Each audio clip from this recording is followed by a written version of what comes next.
36장 37절 한 절 가지고 오늘 말씀을 강론할까 합니다. 함께 읽을까요? 아버지께서 내게 주시는 자는 다 내게로 올 것이요 내게 오는 자는 내가 결코 내쫓지 아니하리라. 오늘 이 구절에는 두 가지 메시지가 담겼네요. 그죠? 아버지께로 가는 자가 있다. 그렇죠? 아버지께로 가는 자가 있으면 가지 않는 자가 있다. 그 말은 표현 안 해도 그 의미를 동시에 담고 있죠. 그 누가 갑니까? 누가 갑니까? 아버지께서 예수님에게 주시는 자, 주신 자가 아니라 주시는 자, 현재형으로 써 있어요. 그죠? 지금도 주신다고 하는 뜻이 담겨 있어요. 그 문법적인 매력이 이런 데 있는 거예요. 어? 주셨다 그러면 이제 앞으로 받을 사람이 없어. 근데 지금도 주고 계세요. 그 아버지께서 주시는 자를 교리적으로 뭐라고 그래요?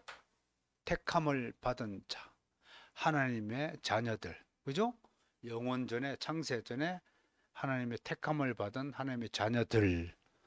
그것을 예수 그리스도가 이 땅에 오셨을 때는 아버지께서 직접 치리하고 주관하시다가 예수 그리스도 성자 하나님이 이 땅에 구원자로 구세주로 오셨을 때는 이제 그 고난을 다 위임하는 그 저도 이 교회에 담임 목사로 있을 때는 제가 주관 주장해 주지만 저 후임자가 나타날 때는 제가 물려주는 거예요. 그죠?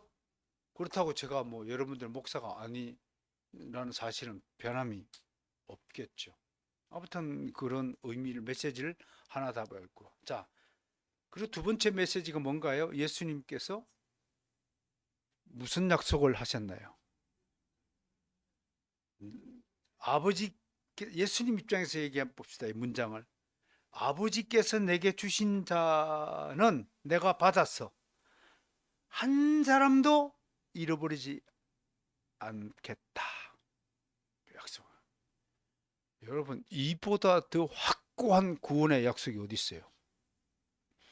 일단 그렇다면 여러분들이 이렇게 고백을 해야죠. 자, 가슴 쳐넣습니다. 나는 영원 전에 창세 전에 하나님의 택함을 받은 하나님의 자녀임을 믿습니다. 하나님께서 나를 예수님에게 주셨습니다.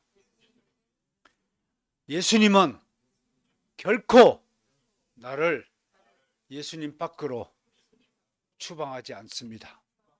아멘. 이게 오늘 본문이 주시는 은혜요, 확신입니다. 이건 굉장히 위대한 선언입니다. 또 한편으로는 이 구원의 확신, 구원이 이미 결정이 되었다라는 사실을 무너뜨리고자 하는 자유주의 신학에 대한 영원한 변정의 말씀이고 확고한 요새가 된다고 할 것입니다.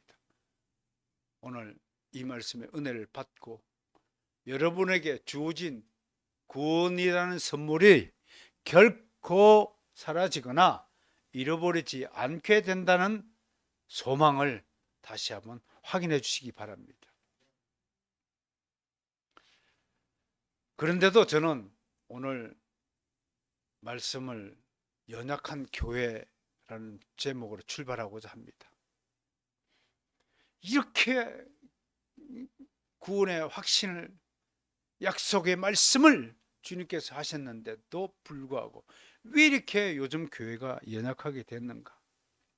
오늘날 교회들이 강력한 영향력을 발휘하지 못하고 오히려 비난의 대상이 된 이유가 무엇일까요? 매우 유감스럽지만 우리 교회들이 현재 매우 취약하고 부끄러운 모습으로 변형되었음을 인정해야 합니다. 변형되었다. 그러면 지금 우리 눈앞에 있는 교회가 참교회가 아니라 뭔가 오염되고 부패되고 뭔가 기괴한 모습으로 바뀌어졌다. 그걸 인정해야 한다라고 생각합니다. 그리스도인으로 불리는 자들 중에 참된 믿음의 본질과 능력과 소양과 덕목을 가지고 세상 앞에 당당하게 나타나는 사례들을 보지 못합니다. 믿지 아니하는 자들의 입장에서 보면 믿는 사람들의 행실이 딱히 본이 되거나 그렇게 보이지 않습니다. 오히려 사고 뭉치들이 더 많이 거주하는 것이 교회라고 인식합니다. 제가 자주는 지하철을 타보지 못합니다. 근데 가끔 정릉을 갔다가 버스 타고 지하철 타다가 그런 경험을 해봅니다. 한 사람이 갑자기 큰 소리로 예수 믿으라고 막 전철을 뜨더래요. 그랬더니 주변에 있는 사람들이 귓속말로 제 귀에 들리는 정도로 이렇게 얘기합니다. 예수생애들 좀 눈에 안 보이면 속이 시원하겠다. 그렇게 얘기합니다. 여러분, 예수님이 얼마나 아름답고 얼마나 선하고 얼마나 거룩하고 얼마나 의로우고 얼마나 빛나는 존재입니까? 근데 그 예수님을 믿는 사람들을 우리는 그리스도인이라고 말합니다. 그러면 동시에 그리스도인들도 보기에 와 부럽고 매력적이고 아름답고 의롭고 거룩하고 난 저 사람처럼 되고 싶다. 이렇게 돼야 정상이잖아요. 안 그래요? 그런데 우리 보고 꼴 보기 싫다. 그죠? 그냥 소란스러워 죽겠어. 시끄러 죽겠어. 우리한테는 전혀 도움이 안 돼. 저것들 전에는 그래도 모범이 되고 탐고 싶고 행실이 바르고 나는 타락했지만 저분들 보니까 나도 저렇게 되고 싶다라는 마음이 있었더랬는데 요즘에는 없으면 좋겠다. 거꾸로 역전이 되었어요. 교회가 이제 세상의 눈치를 보는 신세가 되었어요. 교회 행사를 하나 치르려고 해도 세상의 양해를 구해야 돼요. 그러니 신자들도 세상의 눈치를 보고 살아야 돼요. 아유, 저런 것들이 예수쟁이라고 말하는 뽐새 좀 보세요. 예의 범절도 없고 지금 이런 곳에 와서 그렇게 떠들어야 될 타임이에요. 지금 아까도 얘기했잖아요. 타임 푸어 족들 때문에 하루 24시간이 모자라고 정신없이 움직이고 왔다 갔다 하고 있는 판에 엉뚱한 소리를 하고 아무튼 그러니까 정말 귀찮은 존재가 되어버렸다 이겁니다. 어떤 신자들이 식당에서 식전 기도를 하는데 주변에서 재수 없다고 나가버리니까 식당 주인이 당신들 때문에 손님들 놓쳤다면서 다시는 오지 말라고 윽박질렀다고 합니다. 이러니 신자들은 잔뜩 주눅이 들어 숨을 숙이고 살고 있습니다. 하나님도 이제 도와주기를 포기하신 듯 아무런 응답도 없습니다. 남의 다리 긁는 소리만 하는 거예요 지금. 응? 들불처럼 타오르던 기도의 불길도 사라졌습니다. 거룩한 주의 종들의 활약으로 전선을 누비던 신앙의 영웅담들도 들리지 않습니다. 목소리가 약해지니 세상의 소음을 뚫고 심장을 관통하고 가슴을 치게 만들던 거룩한 하늘의 소리도 사라졌습니다. 세상 사람들은 오히려 우리의 목소리를 소음으로 여깁니다. 제발 우리 같은 존재들이 눈에 보이지 않기를 소망합니다. 이제는 병들고 지치고 늙은이들만 교회에 남아 있습니다. 뭐 특정 어느 교회를 밝힐 수는 없지만 어느 교회를 갔더니 늙은이들만 앉았는데 목사는 열심히 설교하는데 다 산번이나 설교하는데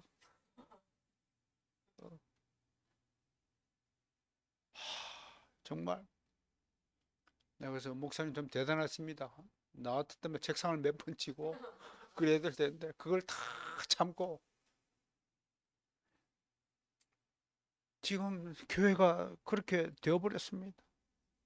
힘도 없고 능력도 없고 매력도 없고 아름다움도 없고 거룩함도 없고 신령한 것도 없고 그저 못 죽어서 사는 거예요. 교회 왜 다녀요? 못 죽어서 교회 나와요.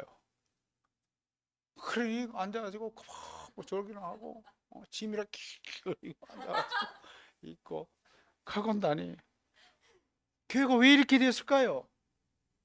수만 가지 원인을 이야기하고 있지만 지난주 아모스 선지자를 통해서 하나님이 뭐라고 말씀했어요? 말씀이 기갈이 되었기 때문에 그렇다라고 진단했듯이 오늘 우리의 교회들도 한 가지 원인 때문이다. 그게 뭐냐? 하나님이 공급하시는 생명의 떡을 먹지 않거나 게을리 먹기 때문이다. 육신의 건강도 하루 3끼 꼬박꼬박 먹어야 유지가 되듯이 신앙의 건강, 하나님의 말씀을 먹어야 유지되고 발전됩니다. 그러나 오늘날 대부분 기독교인은 성경을 하나님 말씀으로 믿지도 않을 뿐더러 읽지도 않습니다. 성경은 그저 자신이 신앙이라는 것을 나타내는 표지이자 장식품의 하나에 불과합니다. 그 결과 오늘날 병들고 연약하기 짝이 없는 기독교가 만들어진 것입니다. 이런 기독교의 변질과 타락에 대해 지금부터 100년 전에 살던 생전의 토주 목사님은 부단한 경고를 우리에게 준 바 있습니다. 교회가 세상과 연합하거나 세상을 닮아갈 때 교회는 이미 오염된다고 말했습니다.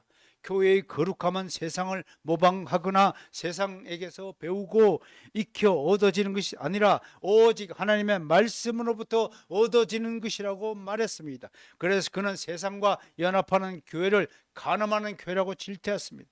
그런 교회를 박쥐라고 비유하며 교회가 낮에는 쥐처럼 행동하고 밤에는 새처럼 행동하는 이중성을 고발했습니다.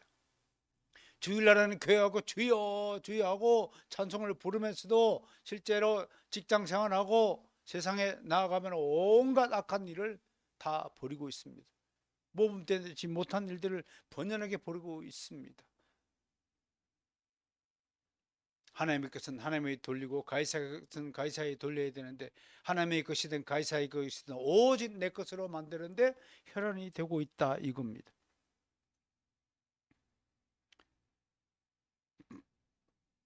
도저히 경고를 만약 우리 기독교회가 받아들였다면 이렇게까지 되지 않았을 것이라고 저는 생각합니다. 만약 이런 선지자의 경고를 교회가 듣고 순종했다면 과연 오늘날 교회가 이처럼 병들고 연약한 모습으로 위축되었을까요? 저는 단언코 아니라고 말합니다. 불행히도 세상에 세워진 수많은 교회는 토제의 경고를 조롱했습니다. 그를 극단주의자로 몰아세웠습니다. 자유주의자 혹은 진보주의자로 자처하는 사람들은 토제 같은 사람을 평화를 깨는 위험인자로 인식하고 쓰레기라고 취급했습니다. 토제는 세상의 평화를 깨는 분열주의자라고 공격했습니다. 지금도 이런 현상은 계속되고 있습니다. 세상과 연합한 교회는 이제 진리를 듣지 않습니다. 진리를 말하지도 못하게 입을 틀어 막습니다. 세상 언론들은 종교 간의 평화를 설정하고 다양한 종교 지도자들을 총출연시켜서 상호 이해와 배려와 덕목을 통해 평화를 추구합니다. 목사와 신부와 스님이 한자리에 모여 서로 덕담을 나눈 장면들이 세상 언론을 통해서 방영되었습니다. 그들은 이런 장면을 화면으로 보여주면서 보라 얼마나 아름답고 평화스러운 모습이냐라고 의시됩니다. 그러나 그 자리에는 진실을 말하는 사람을 끼워 넣지 않습니다. 더욱 가관인 것은 기독교를 대표하는 사람으로 선정된 이는 예수는 없다를 조사하는 오모시였습니다. 저들은 하나같이 예수님만이 구원의 길이다라는 절대적인 명제를 받아들이지 않습니다. 그런 주장이야말로 독선적이고 배타적이며 화목과 평화를 깨는 원인이라 지목합니다. 그들은 구원받는 길을 모든 종교가 다 가지고 있다고 말합니다. 서로 다른 종교를 존중하는 것이 평화를 이루어내는 지름길이라고 다짐합니다. 기독교를 여러 종교 중 하나로 취급하려는 세상에게 하나님 진리의 말씀은 자신을 위태롭게 하는 주범입니다. 이 사실이 믿어지지 않으신다면 지금 거리에 나가 지나가는 사람을 붙잡고 성경 이야기를 건네보세요. 100이면 100의 사람들은 다 거부하거나 조롱할 것입니다. 그들은 대개 먹고 살기 바쁜 우리에게 지금 한가하게 성경 운운하지 말라라고 불쾌할 것입니다. 더욱 우리를 주눅들게 하는 말은 너나 잘하세요 라고 조롱할 때입니다. 저도 복음을 전하다 이런 경험을 한 바가 있습니다. 과연 교회는 이렇게 맥없이 사라지게 되는 것일까요? 교회가 다시 일어서는 비결은 무엇일까요? 저는 오늘 유일한 그 비책은 성경에 있다라고 말씀을 드립니다. 이제 우리는 현재 우리 실태에 대해서 지식을 가지게 되었습니다. 정말 바짝 긴장해야 합니다. 정신 바짝 차려야 됩니다. 지금 딴짓할 때가 아니에요. 교회가 쓰러지느냐 마느냐 기로에 섰습니다. 물론 결코 교회는 쓰러지지 않습니다. 교회가 쓰러지는 것은 바로 당신이 쓰러질 위기에 있다라는 것을 지금 경고하는 것입니다. 우리가 분명히 알고 확신해야 될 것은 절대로 교회는 지상에 사르지 않습니다. 하나님이 세우신 기관입니다. 사람에게 가장 중요한 기관이 심장이듯이 심장 사라지면 죽습니다. 교회도 세상에 생명을 공급하는 심장과 같은 존재입니다. 그러므로 세상에서 교회가 사라지면 세상도 함께 사라지게 되는 것입니다. 이 심장은 그 어떤 악한 자 혹은 세력이 침범하거나 파괴하지 못합니다. 하나님의 절대적인 권세로 보호하기 때문에 그렇습니다. 그것이 교회의 위대함이자 본질입니다. 그러므로 가장 안전한 곳이 교회입니다. 하나님은 이 교회 안에 당신의 자녀들을 거하게 하시고 영원토록 지키고 보호하십니다. 여러분들은 지금 몸만 교회에 왔다 갔다 할 수도 있을 것입니다. 그러나 이런 행위를 통해서 여러분은 분명히 확인해야 합니다. 무엇을요? 내가 지금 교회 안에 있다. 내가 지금 예수 그리스도 안에 함께 거하고 있다는 사실을 스스로 확인하면서 은혜를 받으시길 바랍니다. 특별히 오늘 본문이 이 사실을 강력하게 증거합니다. 우선 37절을 전반부 말씀, 후반부 말씀 나누어서 두 부분은 나누어서 설명을 드리겠습니다. 전반부 말씀입니다. 아버지께서 내게 주시는 자는 다 내게로 올 것이요. 이 본문의 말씀을 통해 우리는 몇 가지 사실을 알게 됩니다. 첫째, 하나님은 당신의 자녀들을 주 예수 그리스도에게 위임하셨다는 것입니다. 이것은 창세전 성부와 성자 하나님 간에 맺어진 구속 언약에 의한 약속의 실천입니다. 무슨 언약이라고요? 구속 언약이에요. 예수 그리스도를 통하여 구원받게 하겠다라는 계획을 구속 언약이라고 말하는 것입니다. 성부 하나님은 잃어버린 자녀들을 구원하기 위해 주 예수 그리스도를 이 땅에 보내시어 구원 사역을 담당토록 하셨습니다. 그러므로 예수 그리스도가 성육신한 이후에 모든 구원의 주권과 책임은 누구한테 있다고요? 하나님의 아들이신 주 예수 그리스도에게 위임되었다고 하는 것입니다. 그래서 구원의 주권 사역은 예수 그리스도가 가지고 있는 것입니다.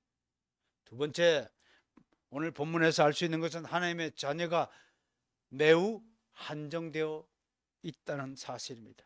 하나님은 모든 인류를 주님에게 위임한 것이 아니라 하나님의 자녀로 택함을 받은 자녀만을 그리스도에게 위임하셨다고 말씀하고 있습니다. 그러므로 당연히 택자 구원이 진짜 교리 진리입니다.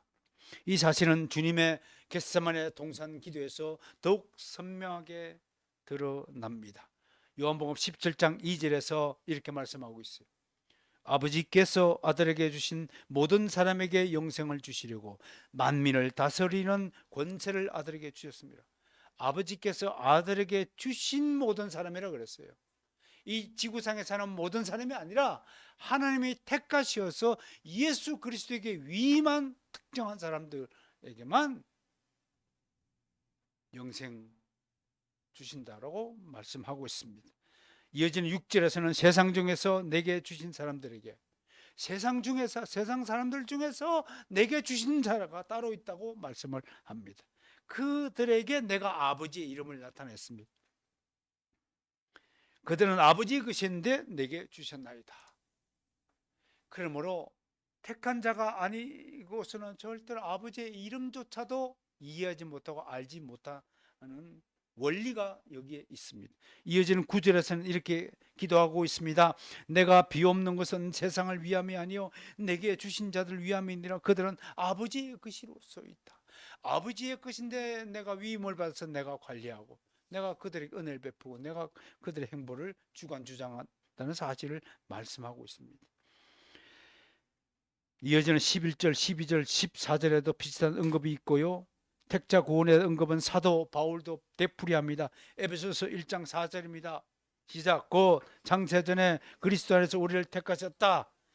데살로니가 2장 13절 시작. 하나님이 처음부터 너희를 택하사 구원을 받게 하셨느니라 라고 진술하고 있습니다. 두 번째 사실이 뭐라고요?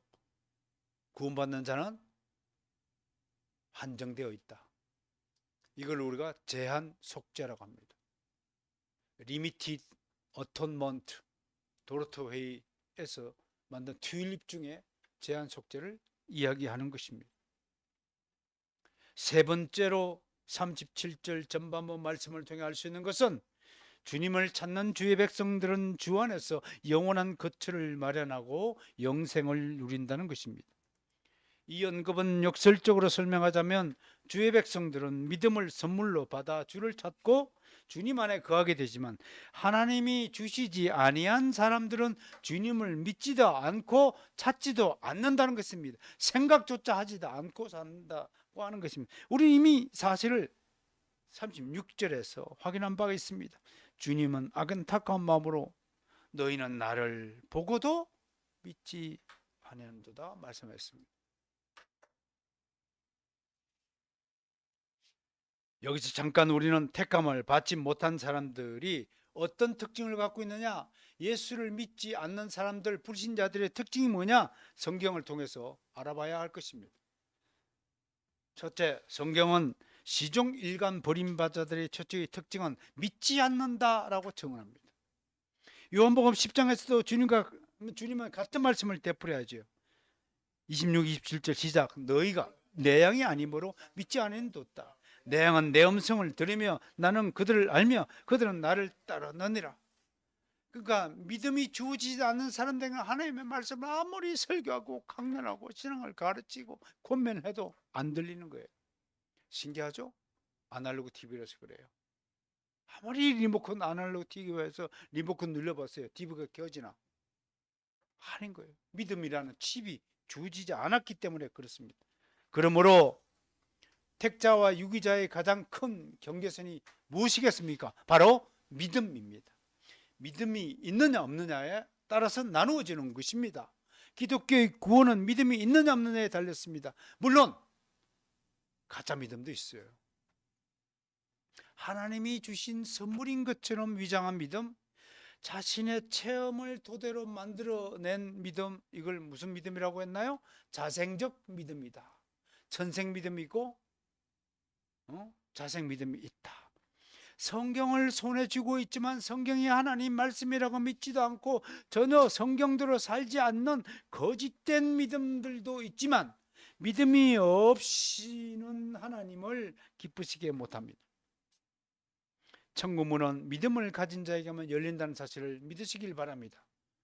두 번째 불신자들의 특징이 뭐냐? 택자가 아닌 사람들은 하나님의 말씀을 듣지 않습니다. 정확하게 말하자면 듣지 못합니다. 신기하게도 버림받은 자들에게 하나님의 말씀을 듣는 기능이 없는 것입니다. 아무리 듣고 싶어도 듣는 기능이 없으니까 들리지가 않는 거예요. 듣는 척해도 이해하지 못합니다. 그런 사람은 이해하지는 못하는 말을 기억하지 못합니다. 기억하지 못하니까 생각도 없는 겁니다. 하나님의 말씀을 들리지도 않고 들리지 않은 기억이 없고 기억이 없으니 생각지도 모르고 그러니까 늘 살아가면서 하나님을 한 번도 생각하지 않고 살아가는 것입니다. 오직 뭐만 생각해요? 나만 생각하는 거예요. 내가 어떻게 하면 잘 될까? 잘 살까? 내가 어떻게 하면 성공할까? 내가 어떻게 하면 돈 많이 벌까? 오직 그 생각만 하는 거예요. 왜? 하나님에 대한 생각이 없기 때문에 그렇습니다.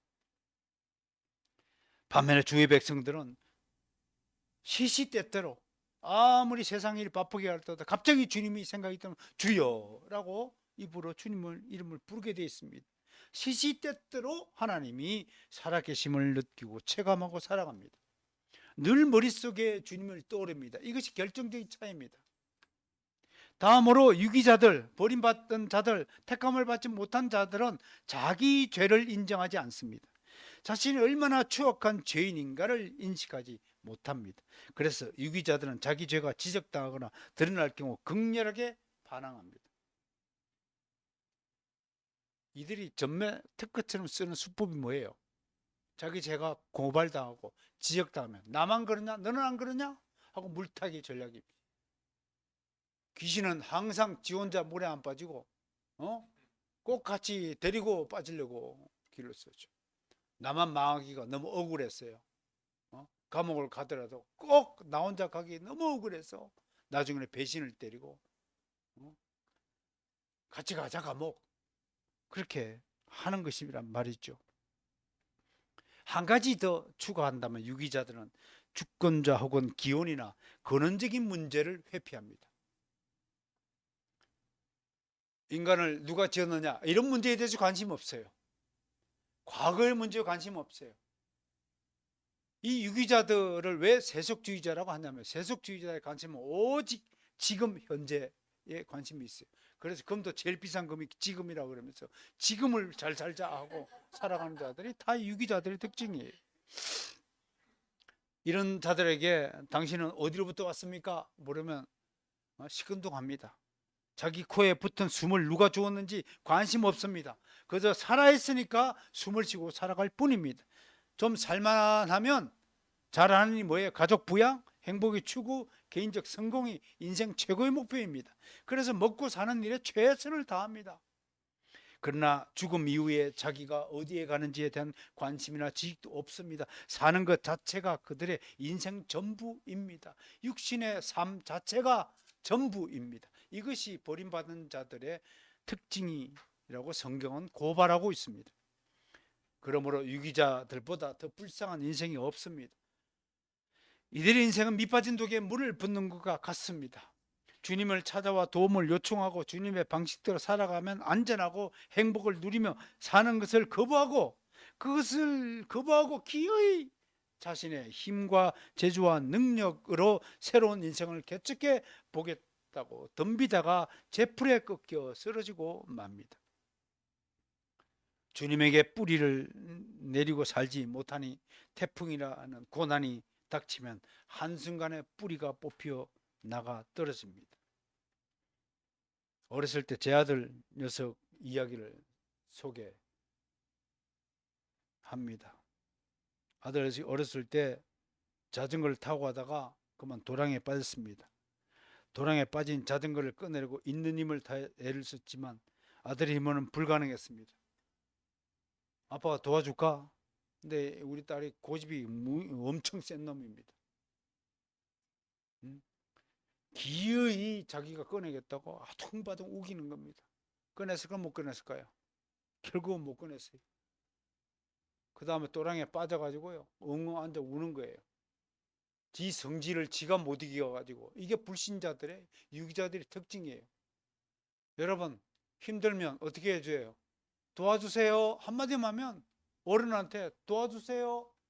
여러분 곤란에 빠졌습니까? 주님 도와주세요. 그러면 간단한 거예요. 이게 택감 받은 사람들의 겸손이에요. 순종의 미덕입니다. 그런데 어떻게 하고 있어요? 끝까지 그냥 볼일이나 보시오. 남의 일에 간섭하지 말고 내일은 내가 알아서 할 테니까. 이게 버림받은 데 특징이라니까요.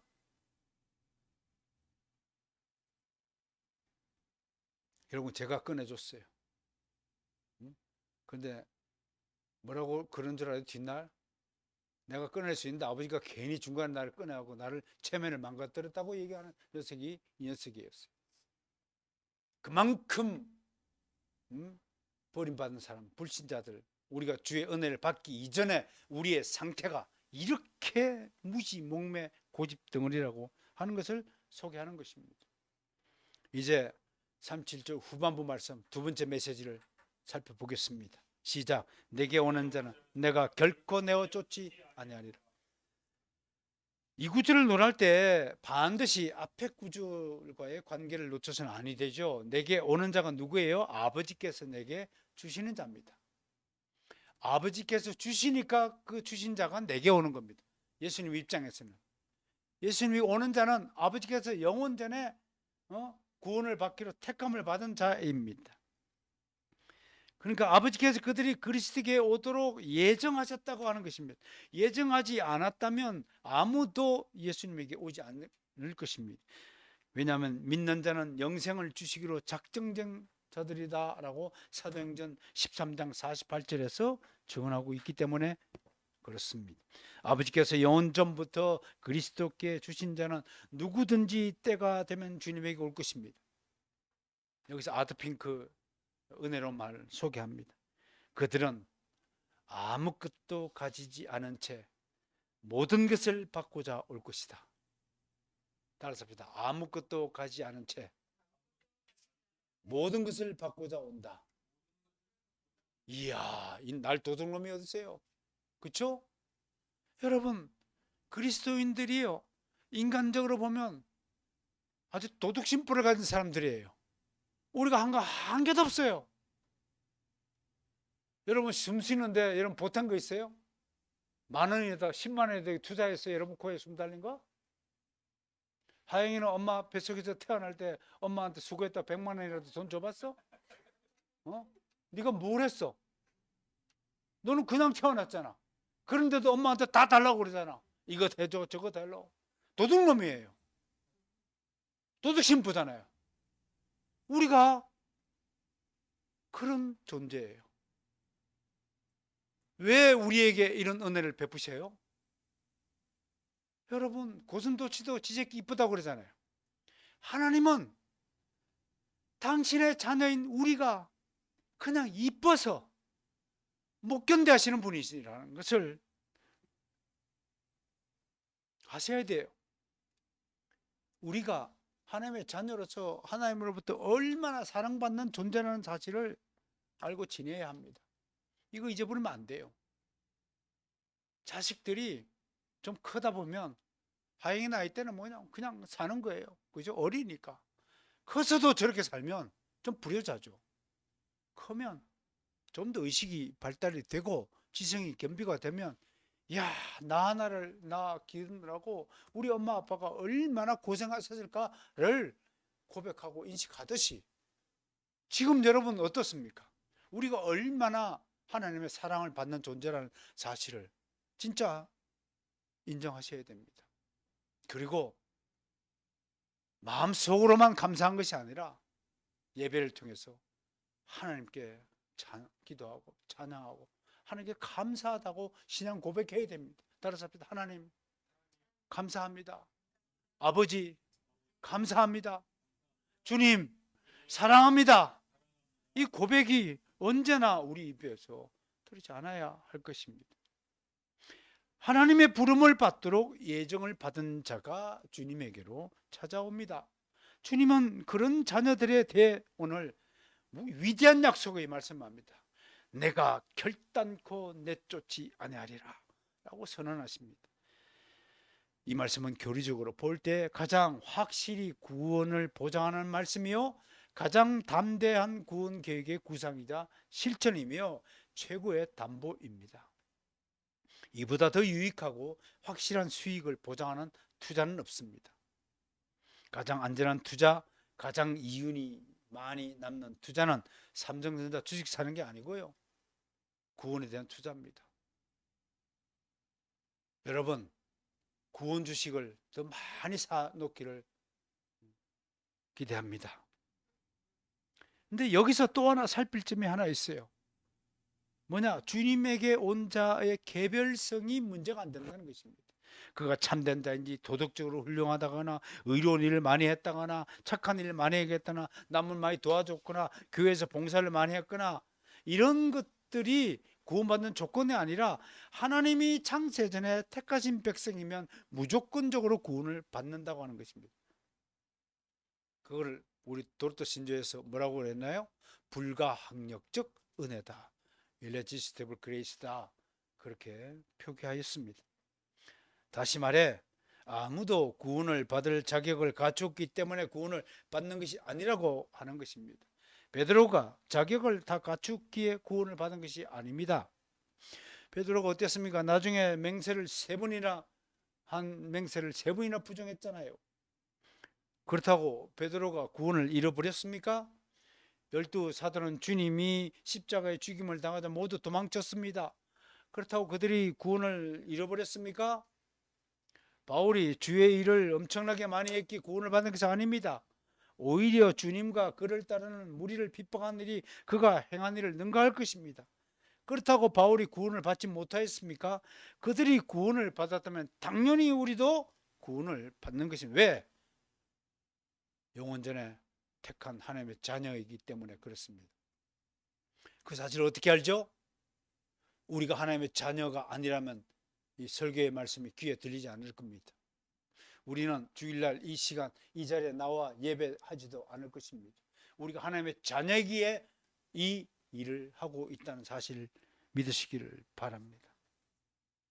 오늘 말씀해주자 합니다. 오늘 주의 확실한 약속의 말씀에 의지하여서 우리의 구원에 대한 더욱 확실한 확신을 가지는 계기가 되기를 소망합니다. 이런 확신의 근거는 다른 성경에도 무수히 많이 소개되어 있습니다. 우리가 주의 백성으로서 추방을 당하지 않는 또 하나의 이유는 바로 우리가 언약의 자손 약속의 자녀이기 때문에 그렇습니다. 사도행전 3장 25절 시작. 너희는 선지자들의 자손이요 또 하나님이 너희 조상과 더불어 세우신 언약의 자손이라. 아브라함에게 이르시기를 땅 위의 모든 족속이 너의 씨로 말미암아 복을 받으리라 하셨으니. 로마서 9장 6절 8절 읽습니다. 시작. 그러나 하나님의 말씀이 폐하여진 것 같지 않도다. 이스라엘에게서 난 그들이 다 이스라엘이 아니요 또한 아브라함의 씨가 다 그의 자녀가 아니라 오직 이삭으로부터 난 자야 내 씨라 불리라 하셨으니 그 육신의 자녀가 하나님의 자녀가 아니요 오직 약속의 자녀가 씨로 받느니라. 여러분, 아브라함의 큰아들 이름이 뭐죠? 이스마엘. 유머 한 토막을 들려드릴까요? 이스마엘이 이스라엘에서 태어나서 불행해졌다고. 한국에서 태어나면 절대로 이스마엘은 쫓김을 당하지 않았다고. 유교주의에 빠진 한국인들은 절대로 내 몸에서 난 자를 절대로 내쫓지 않는다는 거예요. 아브라함이니까 내쫓는 거예요. 왜? 약속의 자녀가 아니라서. 이 정도 되려면 우리는 우리 스스로를, 우리 육신의 삶을 더 죽여야 가능하지 않을까 생각을 해봅니다. 그렇다면 이 두 구절에서 표기된 언약의 자손이 누구입니까? 다시 정리하자면, 오늘 말씀을 전부 종합하여 정리하자면, 약속의 자손, 하나님께서 예수님께 주시는 자, 내게 오는 자, 언약의 자손, 이 같은 말인데 이게 무슨 뜻이냐? 첫째, 창세전에 택함을 받은 하나님의 자녀의 사실을 다시 한번 확인하시길 바랍니다. 아까도 얘기했죠? 우리는 보편 구원론의 위험성을 인지해야 됩니다. 말은 그럴듯해 보이지만 보편 구원론은 하나님의 택자 구원이라는 절대적인 구원의 법칙을 깨는 도발적 행위입니다. 여러분, 사탄의 가장 나쁜 행위가 무엇입니까? 하나님이 세우신 절대적 기준을 허무는 겁니다. 여러분, 인간 사회는 무엇이 옳고 그른가를 인간의 스스로 구분할 수 있도록 양심이라는 장치를 하나님이 해주셨어요. 그 양심을 어기는 것을 사탄이가 저지르는 가장 악행 중에 하나입니다. 우리는 분명히 대한민국 정부를 우리 손으로 선출하고 대통령을 우리 손으로 택하고 해서 섬겨야 하는 백성들입니다. 그럼에도 우리는 저 세속 정부 지도자를 위해서 기도하고 후원하고 응원해야 되지만 저들이 하나님의 기준을 없앨 때, 옳고 그름의 기준을 없애는 것은 결코 묵과해서는 안 될 것입니다. 우리는 그러한 일에 목숨을 걸고 저항해야 합니다. 2 더하기는 4입니다. 예수만이 구원의 길이요 생명이요 진리인다는 이 절대적인 법칙을 절대로 깨트리는 자들을 용납해서는 아니 될 것입니다. 지금 한국 사회가 이렇게 혼돈스럽고 혼란스러운 것은 나만 그랬냐 너는 안 그랬냐라는 물타기 전법에 이 하나님의 기준을 파괴한 세력들 때문에 있다는 사실을 분명히 직시하시고 우리 그리스도인이 모범이 되고 기준이 되어야 할 것입니다. 두 번째, 언약 자손은 육신의 계보가 아니라 약속의 계보를 따라 이어진다고 하는 것입니다.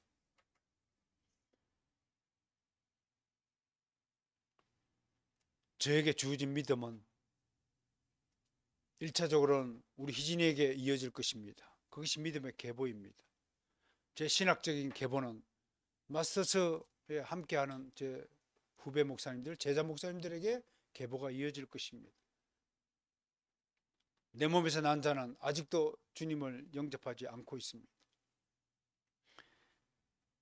여러분, 우리가 누구에게 우리의 믿음의 유산을 물려줘야 하는지 답이 나왔습니다. 우리가 왜 세상에 질타를 받습니까? 물러나면서 누구한테 물려줘요?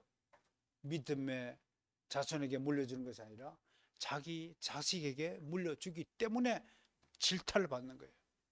그것으로부터 한국 교회가 세상에 조롱을 받고 비난을 받기 시작했다는 거예요. 그것 때문에 모든 신망이 다 깨져버렸어요.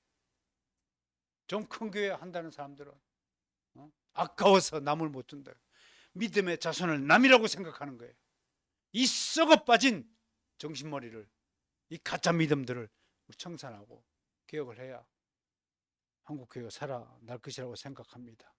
사랑하는 성도 여러분, 오늘 주님의 확고한 약속의 말씀에 따라 구원에 대한 확신을 가지고 살기를 소망합니다. 우리가 받은 구원을 빼앗아갈 자는 아무도 없습니다. 사도 바울은 누가 능히 하나님께서 택하신 자들을 고발하리요 의롭다 하시는 이는 하나님이시니 라고 소리쳤습니다.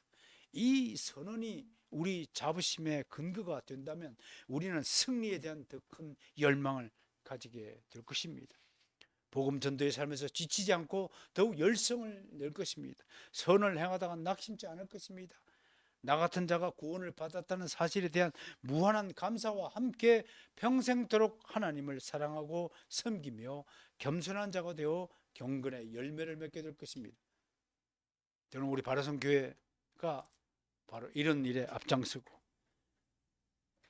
그런 아름다운 성도가 될 수 있다고 자부하고 기대하고 소망합니다.